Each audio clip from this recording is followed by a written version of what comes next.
Salmos. O livro de Salmos, ele é um compêndio.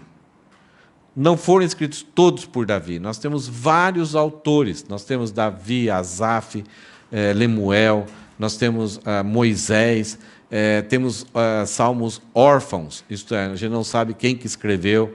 E eles foram escritos e a nação de Israel começou a cantar. E, de repente, em alguma festa, em algum momento, as pessoas falaram: qual salmo nós vamos cantar? Ah, é legal cantar esse daqui.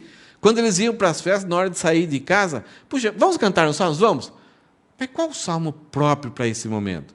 Então, eles escolhiam. E isso começou a virar tradição, e depois do cativeiro, Esdras, então, queria organizar essas músicas que existiam para a nação de Israel cantar. Então, para facilitar isso, Esdras fez um compêndio. Ele reuniu essas músicas, colocou numa ordem e ajuntou. Então, tem esses salmos das peregrinações, esses salmos de aleluia que termina. Então, ele organizou isso. Além disso, ele organizou os salmos. Aqueles salmos falavam da criação de Deus. Então, foram os primeiros salmos. Aqueles salmos que falavam da redenção, de Deus é um redentor.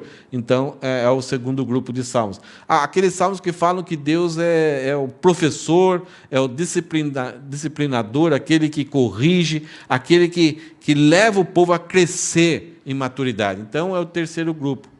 Daí, o quarto grupo é aquele salmo que trata da santidade, da justiça, da remissão, do sacrifício, da santidade e do relacionamento de Deus com a nação de Israel. Então, é o quarto grupo. E o último grupo do livro de Salmos falam da lembrança da lei do Senhor.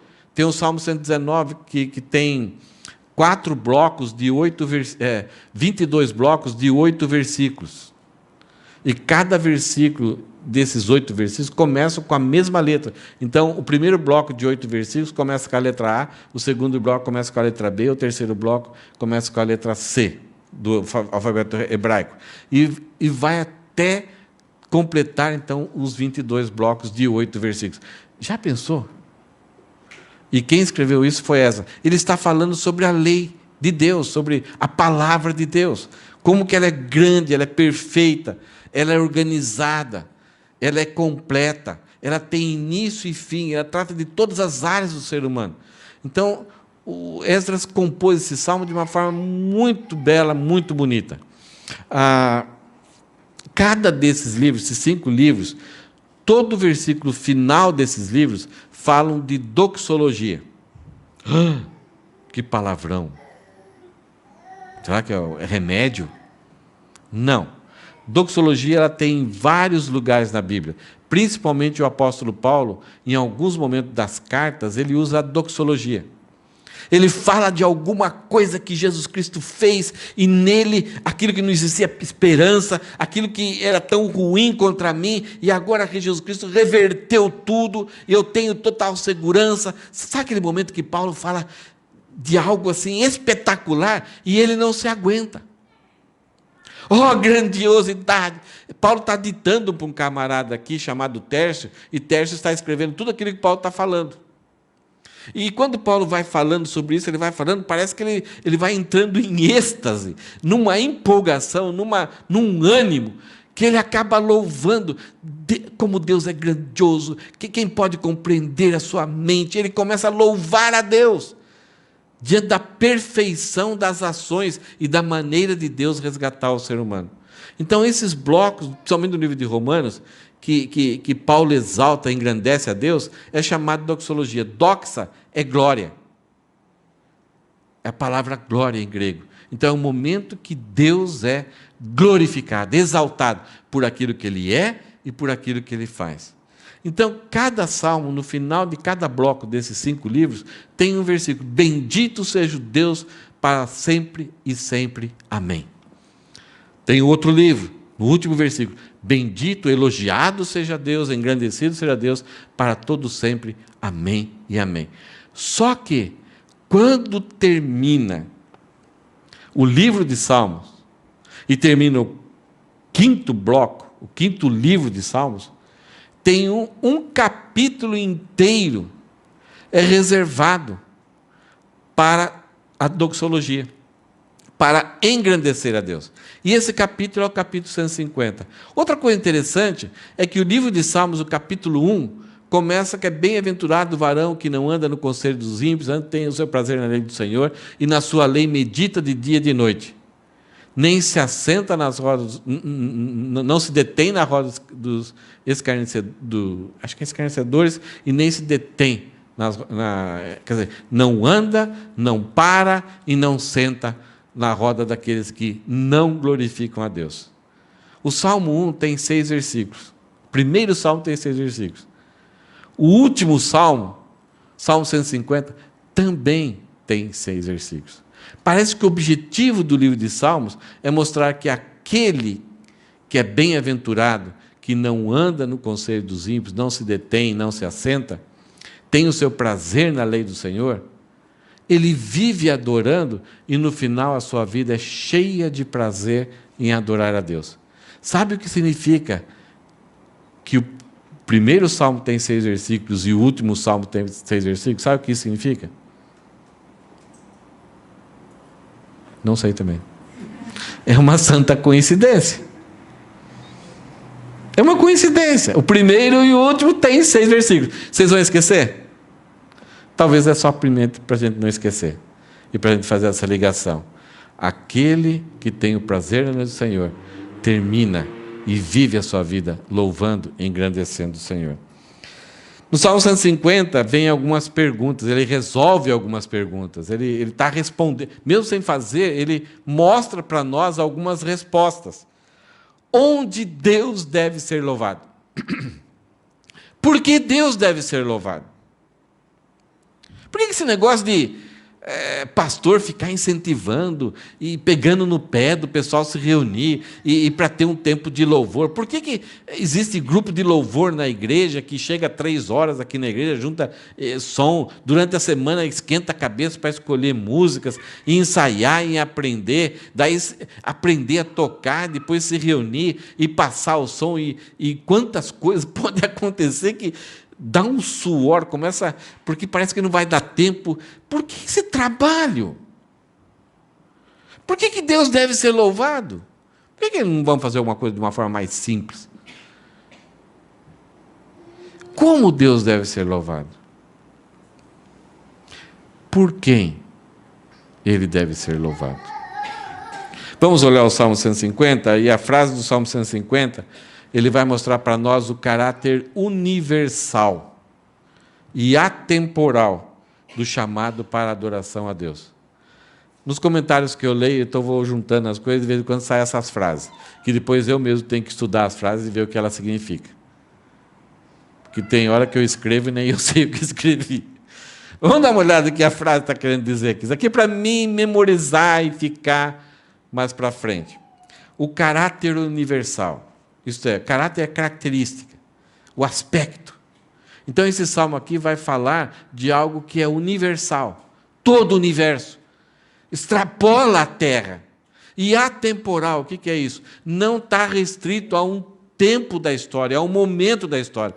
E esses princípios, essas ideias que nós vamos ver no Salmo 150, não é somente para a época de Davi, a época de Esdras, a época de Jesus, a época dos apóstolos, a época da história da igreja, ou de repente só no 50 anos atrás, e agora não é mais.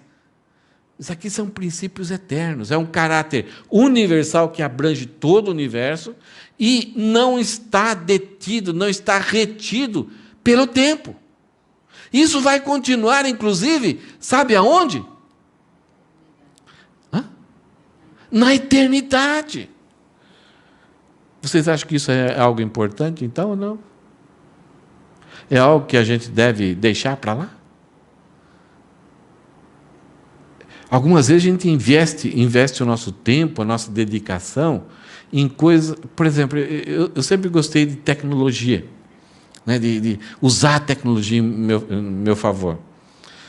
No seminário Palavra da Vida, a gente tinha conferências e eu tinha começamos a gravar as conferências em fita cassetes. Vocês sabem o que é fita cassete? Vocês sabem ainda, né? Disco de vinil. Oh, que bom! Me tranquilizou. E eu começava... O pessoal queria isso, né? Então, no carro, eu colocava lá para ouvir. Então, usando as fitas cassetes. Aí saiu um tape deck, né, que era chamado, que você colocava uma fita cassete aqui e duplicava no outro. Depois, aí eu comprei. Depois de um tempo, saiu um outro que você apertava uma tecla, ele fazia mais rápido. Eu comprei. Daí a minha igreja em Bragança, o pastor trouxe dos Estados Unidos, uma duplicadora de fita cassete. Acho que duplicava 5 fitas cassete ao mesmo tempo. Você colocava todas lá, colocava a matriz, a original aqui, apertava uma tecla, e ela gravava os 2 lados ao mesmo tempo. Tem uma palavra para isso em japonês. Suguine. E eu falei, puxa, eu preciso juntar dinheiro, porque isso vai facilitar muito o trabalho lá, as pessoas... Porque o que fazia? Eu gravava, duplicava, ficava 2, 3 semanas lá, trabalhando à noite, depois mandava pelo correio. E as pessoas, quando você vai mandar? Quando você vai mandar? E, era loucura. Agora, podia terminar a conferência e estava tudo pronto na mão deles. E, eu passava a noite, nem dormia, só terminava a palestra, já ia lá e duplicava aquela palestra, e eram 400, 500 fitas que eram encomendadas. Ok. Eu comprei esse aparelho lá em Bragança Paulista, do pastor Josué Gonçalves. Então, ele tem um ministério para famílias. Essas coisas que quando acontecem, a gente não esquece. Eu comprei. Teve uma conferência. Aí eu fui para São Paulo. Aí nessa época já saiu o CD, mas CD de áudio. Mas dava muito trabalho, demorava, não tinha o gravador. Mas daí saiu a duplicadora de CD. Eu usei uma vez aquela duplicadora de fita cassete, aí tive que comprar a duplicadora de CD. E depois saiu, aí tinha que gravar um monte de CD, mas daí saiu a duplicadora de MP3, de DVD. Então, aí já foi o seminário, já não tinha dinheiro, então fiz o seminário comprar e a gente começou a duplicar. A tecnologia evolui e a gente muitas vezes se aproveita dela e tem uma mudança, e alguma coisa que era ela se torna obsoleta. Obsoleto. Você tem que, para você encontrar novamente, você tem que ir no museu. A adoração e louvor não se torna obsoleto. Inclusive, nós cantamos músicas hoje aqui, muito antigas. Tem alguns hinos, o Silvio que usa alguns hinos aqui, hinos que foram de 1200 depois de Cristo. E nós cantamos alguns salmos que foram escritos por Davi vários anos, 700 anos antes de Cristo. O louvor a Deus não se torna obsoleto. E, além disso, no domingo passado, chegue diante de Deus com um cântico novo. Algumas vezes tem músicas que a Graziela acho que deu um testemunho. Ela já conhecia as músicas, mas um certo dia você entrou e aquela música foi diferente. Foi isso que aconteceu mais ou menos com você. Ela tem um testemunho muito legal nisso. Ela conhecia a música, mas um certo dia aquela música era uma nova música, a mesma música. Então, o caráter universal e atemporal do chamado, esse chamado pertencem a todo o universo, muito mais especialmente a nós. Vamos ver esse Salmo 150, 6, quantos versículos ele tem? Já acabei de falar. 6. São 3 partezinhas que a gente vai ler rapidinho. Primeiro, o Salmo é um Salmo de aleluia, e ele começa com louvado seja o Senhor. E o primeiro versículo, ele fala onde nós devemos adorar a Deus. Antigamente, Deus, lá com a nação de Israel, ele estipulou que só em Jerusalém, só em Sião, ele deveria ser louvado. E nem ter o sacrifício, ter o louvor a Deus, não poderia isso acontecer em nenhum outro lugar da nação de Israel. Ninguém poderia fazer do seu jeito. Deus, no livro de Levítico, ele deixa bem claro que a adoração, a entrada na comunhão dele, a forma de redenção, de expiação, tinha que ser do jeito dele. Era a primeira vez que uma nação, um povo, ia servir a Deus de forma conjunta, e Deus precisava deixar bem claro que era do jeito dele. Era a única forma, porque Deus é justo, o pecado causa a ira de Deus, então a forma de resolver isso só existe uma: o derramamento de sangue. Sem derramamento de sangue não há remissão de pecados. Então Deus estipulando o lugar, a forma, quem ia fazer isso, quem ia fazer aquilo, os ingredientes, os óleos, o óleo para ungir, os instrumentos, os cálices, tudo foi orientação e revelação de Deus, e tinha que ser daquele jeito, para que a nação de Israel não fizesse como as outras nações. Porque depois do pecado, cada um inventou uma coisa inútil. Por mais que seja legal, isso é bom, isso é legal, o povo fica animado, mas isso não tinha nada a ver com Deus, era fruto de um coração rebelde, criando a sua divindade, criando o seu caminho. Tem algumas séries na TV, eu gosto dessas séries que mostram a Idade Média, Idade Medieval.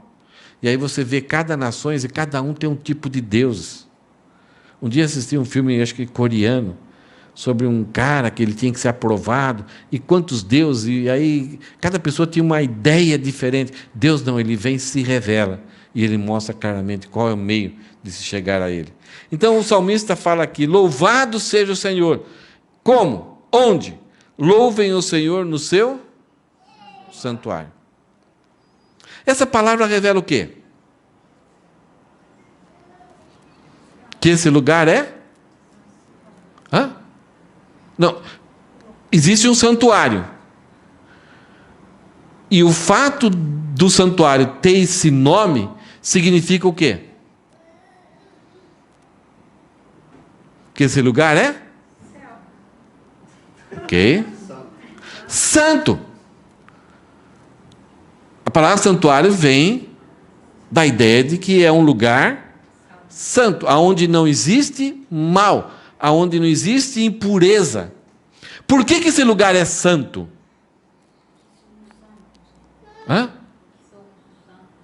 Não. O salmista está falando que existe um lugar aonde Deus está. Então, esse lugar é santo, é santuário, porque esse lugar é santo. Porque esse lugar aonde Deus está, ele é santo. Porque Deus está ali. Não é um ambiente. Deus faz aquele ambiente. Então, é um lugar que resiste à santidade de Deus. Isso é algo sério. Então, é um lugar que não existe trevas. Só existe luz, só existe pureza, não existe mal. Tudo aquilo que é incompatível com Deus não pode resistir à presença de Deus. É um lugar onde Deus está na sua essência, na sua naturalidade, na sua expansão total. Agora, o mundo espiritual se rebelou contra Deus. O mundo criado, parte do mundo se rebelou. O mundo espiritual criado se rebelou contra Deus. O mundo material se rebelou contra Deus na pessoa do homem. Então, o que acontece? Quando Deus ele entra para conviver nesses lugares, ele se contém. Você imagina Cristo em toda a sua glória, convivendo com Pedro, Tiago? Você imagina o esforço dele em se manter e se conter, para que isso impeça de que eles sejam fulminados? E o máximo que Jesus fazia era chorar, algumas vezes. Era dizer: Pedro, você está falando pelo pensamento humano e por Satanás. Jesus, quando ele presenciava, ele retendo a sua glória para que aquilo não fosse exterminado. E quando fizeram tanto mal para ele? Você imagine a capacidade que Jesus, sendo Deus, esvaziou-se dos seus atributos para aguentar aquela situação. Um pouquinho que ele não vigia, eu não sei se estou falando uma heresia aqui, mas um um segundo da falta de vigilância de Jesus a respeito de quem ele era, destruiria todo o universo. Então, o santuário é esse lugar onde Deus está na sua plenitude, no sentido assim de ali não existe nada de ruim. Os outros lugares onde Deus se manifesta, ele tem que se conter, ele tem que controlar a si próprio. E o salmista fala assim: louve o Senhor em seu santuário. Nós não podemos louvar aqui? Aqui? Aqui tem o éder. Aqui tem sujeira. Aqui tem pecado. Aqui tem maldade.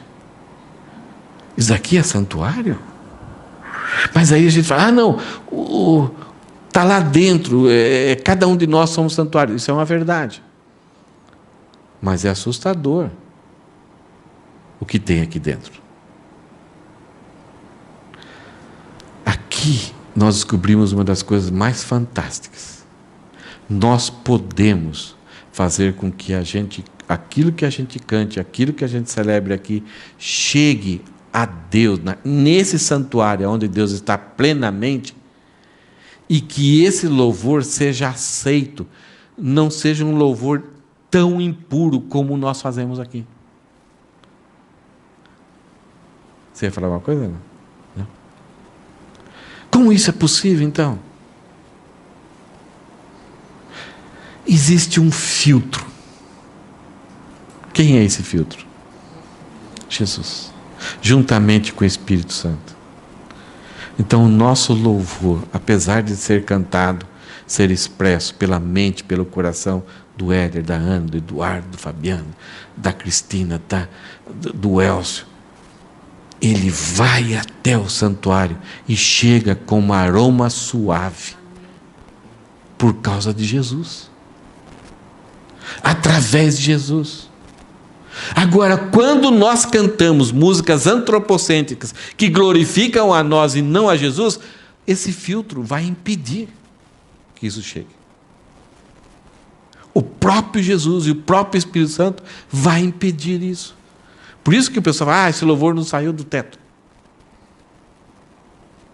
Por isso a importância de nós entendermos aquilo que nós cantamos, o objetivo e a seriedade de quem é Deus, aonde Ele está e quem sou eu, como que eu faço, é a liberdade que eu tenho então. Então, louvem ao Senhor em seu santuário, louvem-no em seu majestoso céu.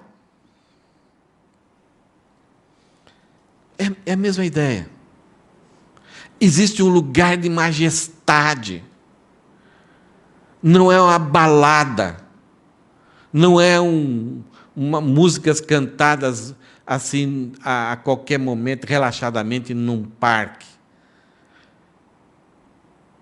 É um lugar solene, sério, que você não pode, quando existe esse momento, você não pode estar de qualquer jeito. Um canta uma coisa, outro canta outra coisa, outro dá risada, outro bebe, outro come. Não, há uma necessidade de uma concentração, de um ajuste de mente, de coração. Nós vamos ver que isso não significa somente cantar músicas que parecem mais funeral. Não é isso. Mas a intensidade no propósito de que está fazendo. Mesmo que sejam músicas festivas, está ali 100%. Se sejam músicas reverentes, solenes, 100%. Eu estou prestando um culto que, através de Jesus, vai chegar no majestoso céu, no santuário de Deus. Eu tenho um privilégio de que aquilo que eu estou cantando com essa voz desafinada, esgarniçada, chegue até Deus como um aroma suave. Que privilégio é esse? Os anjos fazem isso dia e noite com uma alegria, com prazer. Então, onde adorar a Deus? através de Jesus. Adore a Deus em Jesus. Se lembra que ele estava aqui na terra? Ele falou: eu destruirei esse templo e em 3 dias reconstruirei. As pessoas ficaram bravas com ele, porque aquele templo era uma preciosidade. Reconstruir o templo depois do cativeiro, mas Herodes deu uma caprichada maior, e ele era muito belo, ele era divinizado pelos judeus. Como esse cara vai agora destruir? Ele é contra o templo. Mas Jesus estava falando dele. Então, a partir do Novo Testamento, da morte e ressurreição de Cristo, nós encontramos em Cristo, nele, dentro dele, dentro do corpo de Cristo, nós encontramos essa possibilidade de adorar a Deus no seu santuário, porque Cristo possibilitou. Ele fala: eu sou a porta, eu sou o caminho. É para isso. Então, somente nele eu encontro esse lugar para adoração. Então, quando eu estou em casa, triste, antes de dormir, eu vou louvar a Deus. Em Jesus eu encontro esse lugar de adoração. Eu encontro esse esconderijo que fala que bem-aventurado aquele que habita no esconderijo do Altíssimo. Onde adorar a Deus? No santuário. Hoje é em Jesus Cristo. Razões para adorar a Deus: louvem-no por seus feitos poderosos, louvem-no sua grandeza sem igual. Essa é a ideia de adoração e louvor. Adoração é você engrandecer, falar bem, ficar entusiasmado, ficar assim, embasbacado, só quer se alegrar. Então, adorar, você faz isso, você faz todas as atividades, você fica assim contente e louva e fala. Quer dizer, você adora por aquilo que a pessoa é. Louvar é quando você fala bem da pessoa por aquilo que aquela pessoa fez. Ou diante de algo maravilhoso, por exemplo, quando em Olimpíadas um cara sai correndo, né, e consegue chegar em primeiro lugar, e o cara está passando perto de você, você quer autógrafo, parabéns, que legal, ó, valeu! Você está louvando ele, está honrando ele, por algum feito que ele fez. Agora, quando o cara é bonitão, né, charmoso, as mulheres ficam... Você está adorando, você está admirado por aquilo que a pessoa é. Então, o salmista ele dá 2 razões para nós adorarmos a Deus: os seus feitos poderosos e a sua grandeza sem igual. É interessante. O meu coração tende a não se empenhar em adorar e louvar a Deus, porque eu esqueço a respeito disso. Do quanto Deus já fez, está fazendo e vai fazer. E daquilo que quanto Deus é e será.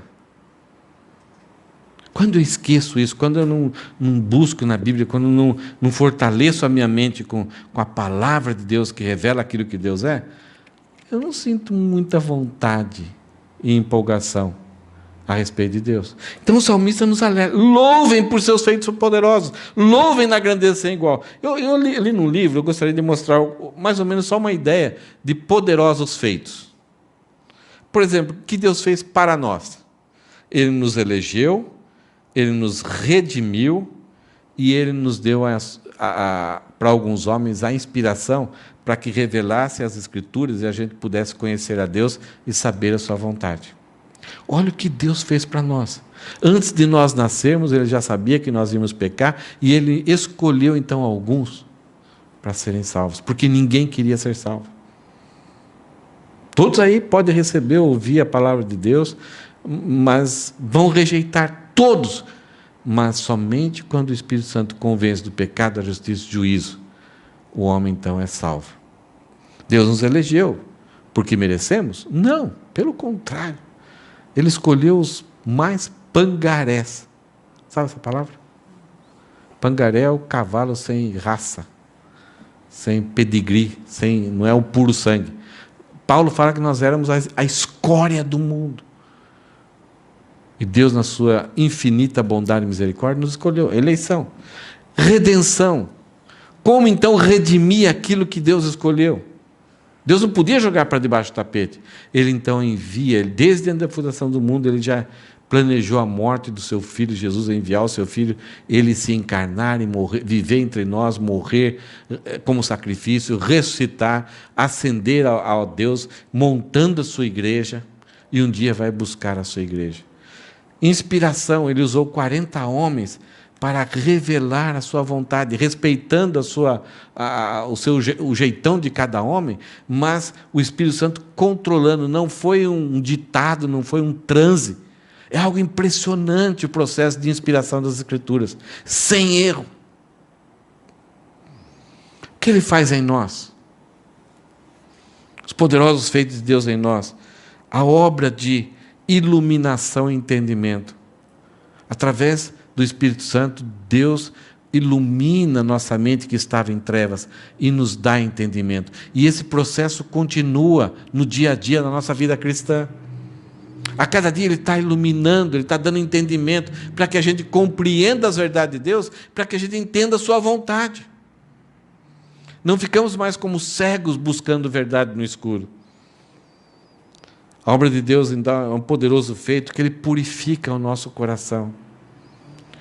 Ele faz com que a nossa mente creia que já nós somos, acredite e descanse que nós somos já perdoados, independente do que fomos e fizemos. E agora nós temos um despertamento da consciência que agora tem a capacidade de saber e desejar fazer o que é certo e evitar o que é errado. Nossa mente agora é desperta. Nós somos prudentes, nós queremos agradar a Deus, temos a vontade agora de glorificar a Deus. Antes, nós queríamos saber o que era gostoso, vantajoso, somente para nós. Não tínhamos condições. Mas agora nós temos despertamento da consciência, a nossa mente volta a funcionar. E por causa disso, nós nos submetemos voluntariamente e com muita alegria à vontade de Deus. Nós nos submetemos. Isso as pessoas piram. Elas não conseguem, acham que nós somos gado, que a gente é iludido, que a gente vive em outro mundo. Essa alegria de submeter e manter a esperança da volta de Cristo. Esse é um trabalho, é um poderoso feito que Deus faz em nós. Ele fez para nós e agora está fazendo em nós. E sabe o que mais? Ele faz por nós, através de nós. Olha o que Ele faz. Deus pensa através de nós. Na igreja, Deus age em nossas mentes para que a gente pense como Deus. E aí possamos viver uma família que um ajuda o outro pensando como Deus. Deus pensa então através de nós. Sentir, Ele sente através de nós. Nós descobrimos, nós sentimos o que Deus sente através da convivência um com o outro. Deus fala através de nós. Deus opera através de nós. Operar aqui não é cirurgia, mas realizar algumas coisas. Comece a pensar quantas coisas Deus já fez na vida dessa igreja, na vida de alguns irmãos aqui e na sua vida, que Deus usou a sua vida para ajudar alguém, levar alguém para Cristo, socorrer alguém. Ele pensa, Ele sente, Ele fala, Ele opera através de nós. A última frase que esse autor colocou nessa listinha: a Ele seja a glória. Porque sabe o que acontece? Aquilo que a gente faz de bom não é de nós, é dele. É Ele que fez através de nós. Agora, você se imagina na situação de Deus falar, sentir, operar através de você? Por isso que, antigamente, algumas pessoas que seguiam a Cristo foram chamados de cristãos, isto é, pequenos cristos. Porque a vida deles, eles pensavam, eles sentiam, eles falavam, e aquilo que faziam era similar ao que Cristo era. Então, era Cristo agindo através deles. Por isso que Paulo fala, sede meus imitadores, como eu também sou de Cristo. Deixe-se ser usado por Cristo. Deixe Ele atuar na sua vida para que Ele faça. Por isso que Cristo é o cabeça da igreja e nós somos o corpo, nós somos os membros. Então, o cabeça, ele usa dedinho, unha, pé, os pelos, para beneficiar e para agir nesse mundo. Esses são os poderosos feitos de Deus. Por isso que o salmista fala assim, louve a Deus pelos seus poderosos feitos, mas também louve pela sua grandeza sem igual. Essa grandeza, ela sai dessa dimensão que tem aqui. Até eu brinquei um pouquinho, né? Como se a palavra ali ela estivesse fora. É impossível conhecer totalmente a grandeza, mas nós podemos focar e ter um pouquinho desse sabor que é a grandeza de Deus. Como louvar a Deus pela sua grandeza? O que isso faz? Exige de nós reverência. Estamos diante de um Deus incomparável. Sua grandeza é sem igual. Então nós não podemos chegar assim irreverentes, zombando, se divertindo. Assim, nós devemos chegar alegres, nós devemos chegar felizes. Nós vemos toda reunião, ela exige alegria, ela exige entusiasmo, mas eu estou falando aqui de menosprezo. Sabe, aquele negócio de, estou cumprindo compromisso, ou vim aqui para dar uma paquerada, dar uma olhada nas mulherzinhas, nas mocinhas da igreja. Não sei se você, de vez em quando, vê frases assim, de pessoas que o interesse que eles têm de visitar algumas igrejas não tem nada a ver com Deus. Eu chego para louvar, eu louvo com gratidão, por causa da sua grandeza sem igual. Então, a gratidão faz-me lembrar da bondade de Deus, a sua misericórdia em não me punir, não me destruir. E além da sua misericórdia, Ele agiu com graça e deu coisas que eu não merecia. Essa é a grandeza de Deus, essa bondade. Quando Moisés chegou para Deus, estava tendo aqueles primeiros contatos com Deus, Moisés chegou, Senhor, me mostra a tua glória. Qual foi a resposta de Deus para Moisés? Eu vou passar diante de ti a minha bondade. E nós somos o poema de Deus, e nós seremos usados por Deus para Ele mostrar a sua glória, para que a sua glória seja entendida até a eternidade. Nós seremos objetos, algo que Deus vai usar para todo mundo, toda a eternidade, entender o que é a bondade, o que é a graça, o que é a misericórdia de Deus. A grandeza dele é sem igual. Eu tenho que louvar a sua grandeza sem igual a respeito do passado, que Ele fez para mim lá no passado. Mas também eu tenho que louvar a grandeza sem igual de Deus por causa das promessas que estão no futuro. Eu sei quais são essas promessas. Eu tenho certeza e convicção de que aquilo que Deus promete, Ele cumpre. Será que Ele é grande o suficiente? Ele tem todo o poder, toda a capacidade para prometer algo e cumprir? Isso acontece entre nós, né? Entre colegas de trabalho, patrão, empresa. Prometem alguma coisa, mas a gente não estou acreditando, não. E não seja obrigado a acreditar. Porque o ser humano é frágil. Tanto ele pode não manter a sua palavra, mas também pode acontecer alguma coisa que não dê tempo dele cumprir. Ou pode não... ou que algo tire a capacidade que ele pensava que tinha para poder cumprir. Mas Deus não. Você sabe todas as promessas que te aguardam? Sabe o que te espera? Isso é necessário para louvar os poderosos feitos e a sua grandeza sem igual. Versículo 3 até o versículo 5, o salmista vai falar quais são os meios para adorar a Deus. Quais são os recursos? Ele vai falar, louvem-no com o toque da trombeta. Era um chifre, chofar, e esse toque de trombeta era para convocação. Normalmente era usado assim, para ir para a batalha, para o povo se reunir, para começar alguma reunião. É esse toque, louvem ao Senhor. Se concentrem, é o momento de estar com o Senhor. Louvem com a lira e a harpa. Lira, né? Lira é uma coisinha pequena, a harpa é uma coisa maior, tem um som bem estridente, bem agudo. O chofar tem um som mais... Ele é de sopro, a lira usa-se os dedos. Louvem com tamborins e danças. Então, o tamborim era um quadradinho, não era o negócio do Brasil lá, o redondinho, mas era um quadradinho de couro, é um sonzinho mais, é um repiquezinho meio, um sonzinho que usa as mãos, né?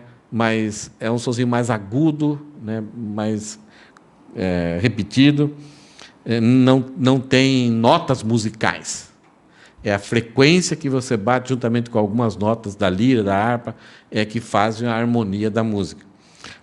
Com danças, então, com todo o seu corpo, com a movimentação, mas algo concentrado em adoração a Deus. As festas, as músicas da nação de Israel, quando estão em festas, é algo muito bonito, é algo alegre, que envolve não somente a voz, mas envolve os braços, o dar as mãos, o fazer rodas, é algo entusiasmado. Louvem-no com instrumentos de cordas, então, tipo, como se fossem violões, alguns aparelhos que eles tinham, e flautas, então aquelas flautas doces, a flauta pan, né, que é um sonzinho mais, as pequenininhas é um sonzinho bem agudo, e as flautas, então tem várias flautas que trazem sons e timbres diferentes. Louvem-no com o som dos símbolos, louvem com símbolos retonantes, então a ideia é até de tambores, né, pandeiros, que sons mais graves, que também não tem uma nota, mas tem um timbre que completa a harmonia. E algumas vezes esses instrumentos, a harpa e a lira estão tocando, o tamborim está tocando, de repente um desses instrumentos, quando termina a música, pum, acabou. Então a ideia de harmonia e todos os timbres, todos os gestos envolvendo o sopro, os dedos, as mãos, o corpo todo. Então, o meio aqui é algo completo. Isso daqui dá uma certa liberdade para nós, para todo estilo cultural. E cada um desses instrumentos, eles eram, assim, instrumentos preferidos de nações ao redor da nação de Israel. Deus foi lá e falou, vem. E tem um texto em Apocalipse, ele se repete em alguns lugares, de toda raça, tribo, língua e nação, todos virão te louvar. O céu não vai ser só um estilo de música. Agora, o objetivo dessas músicas vai ser louvar os poderosos feitos do Senhor e louvar a sua grandeza sem igual.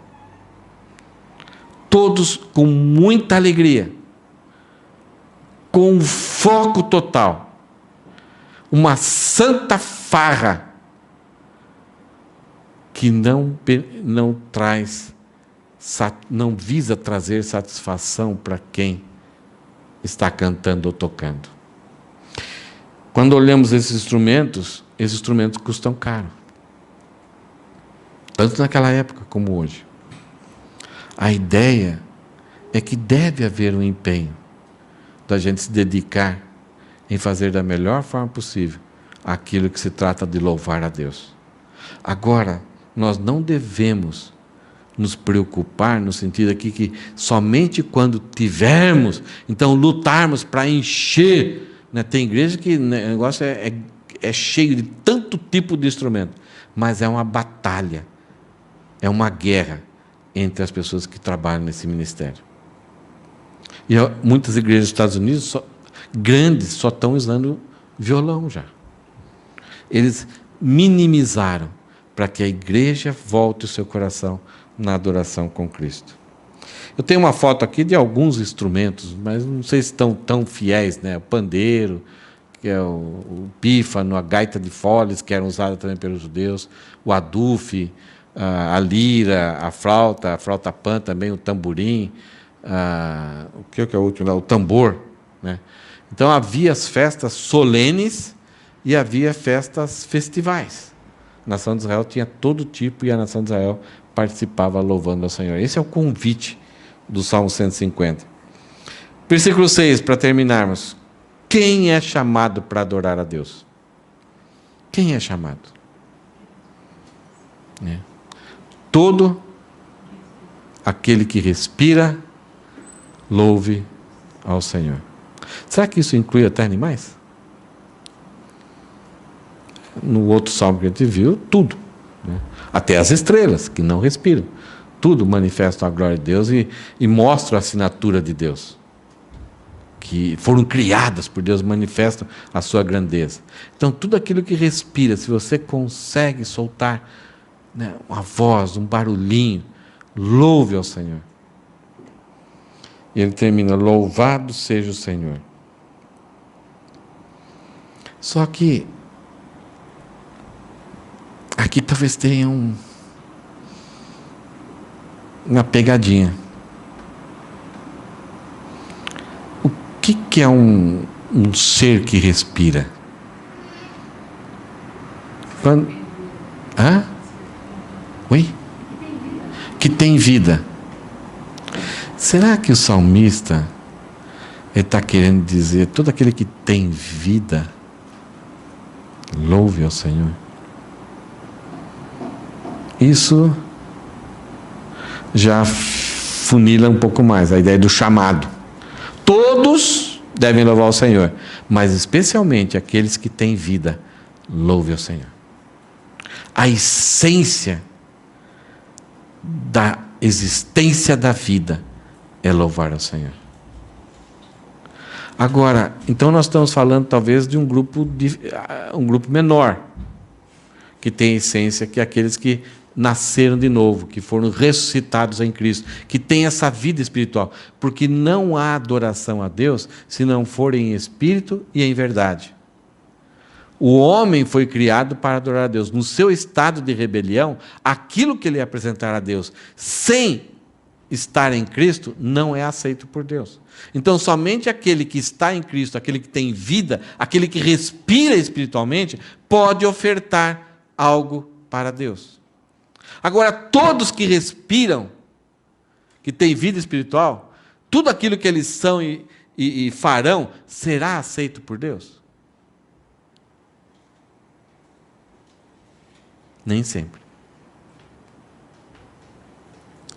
Mateus fala assim, Jesus fala assim, se pois ao trazeres ao altar a tua oferta e ali te lembrares que teu irmão tem alguma coisa contra ti, deixa ali, não oferta ainda, deixa ali, vai, resolve o problema e volta e faz a tua oferta. O que Jesus estava ensinando ali? O método, o jeitão do sacrifício, da oferta, do louvor, ela é muito importante. Nós vimos aqui, no santuário, no majestoso céu, louvar os poderosos feitos do Senhor, louvar a sua grandeza sem igual. É importante tudo isso. Mas o perigo é da gente se preocupar só com a forma. E aí vira uma religiosidade, vira uma liturgia, vira um legalismo, ou somente um ritualismo. E aí Jesus fala, isso não serve. Teve alguns profetas do Antigo Testamento que Deus falou para eles, Deus falou o seguinte para eles, eu estou cansado de sofrer vossos cultos. Dá para entender isso? Que Deus, em vez de parar, agora é o horário da igreja Ágape, deixa eu dar uma paradinha lá que o pessoal é legal. E quando a gente começa tudo aqui, Deus sofre. Eu estou colocando da nossa forma de entender, é uma antropopatia, não é assim que acontece com Deus. Mas os profetas estão dizendo, é como que um governador, ele tem a notícia de que o Éder vai chegar, puxa, o Éder vai chegar aqui, vai melhorar, e eu chego lá, tudo, começo a conversar, não falo nada, não estou nem aí. Poxa, que tristeza.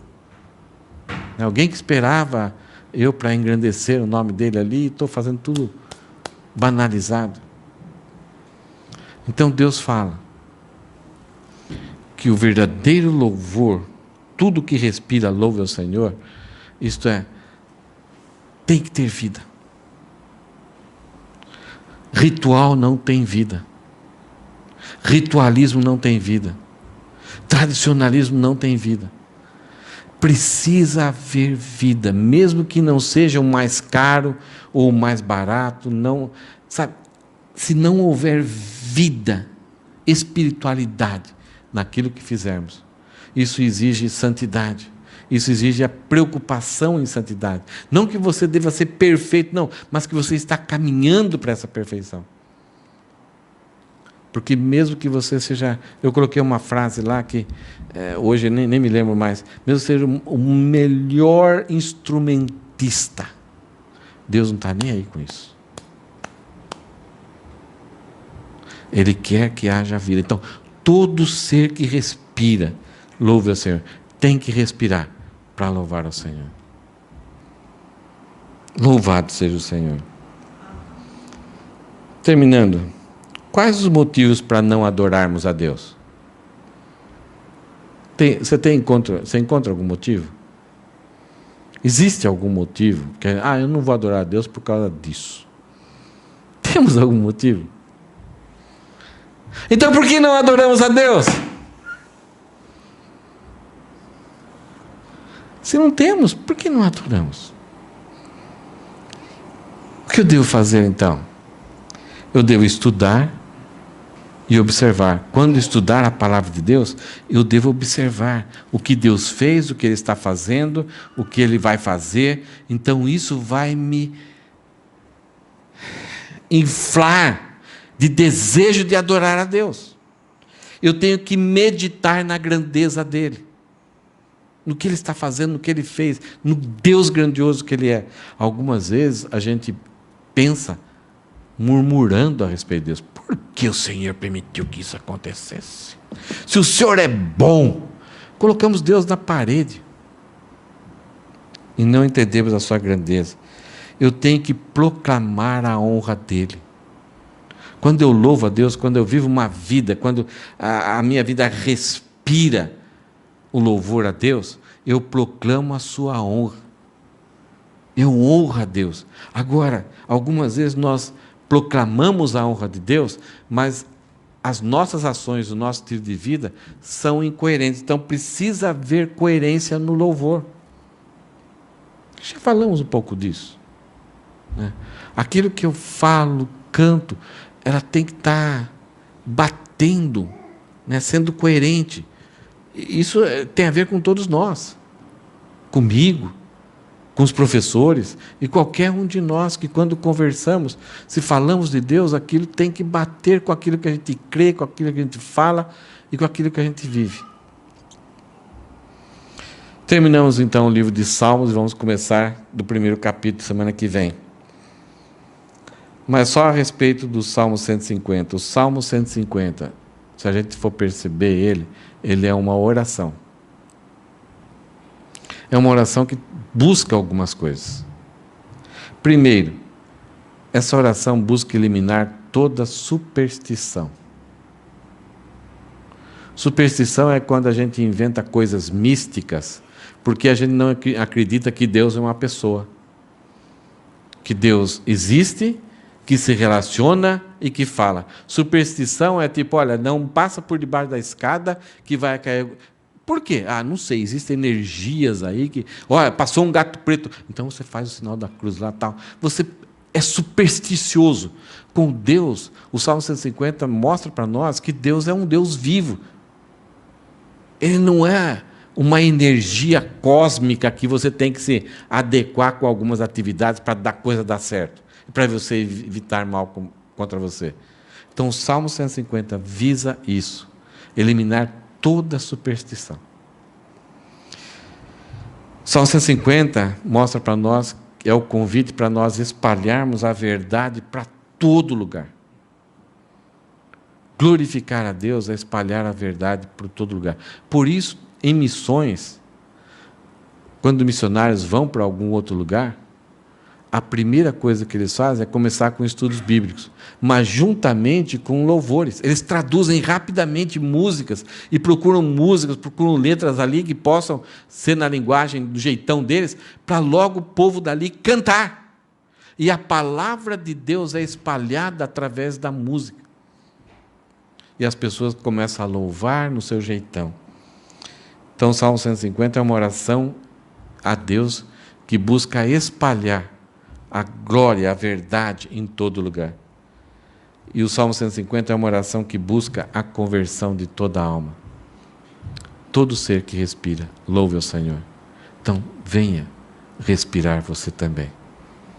Porque você foi criado para adorar a Deus. Os homens estão mortos em delitos e pecados.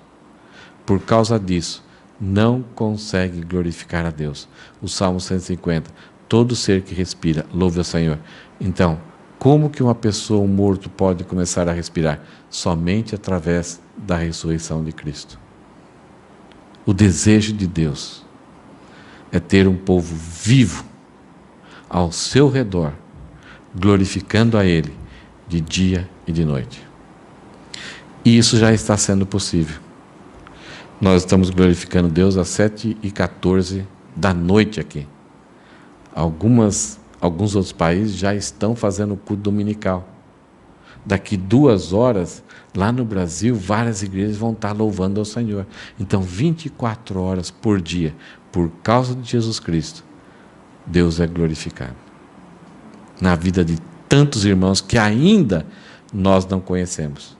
E que estaremos para sempre com eles, adorando a Deus pelos seus poderosos feitos e por sua grandeza sem igual. Vocês acham que na eternidade nós vamos entender isso? Vamos, né?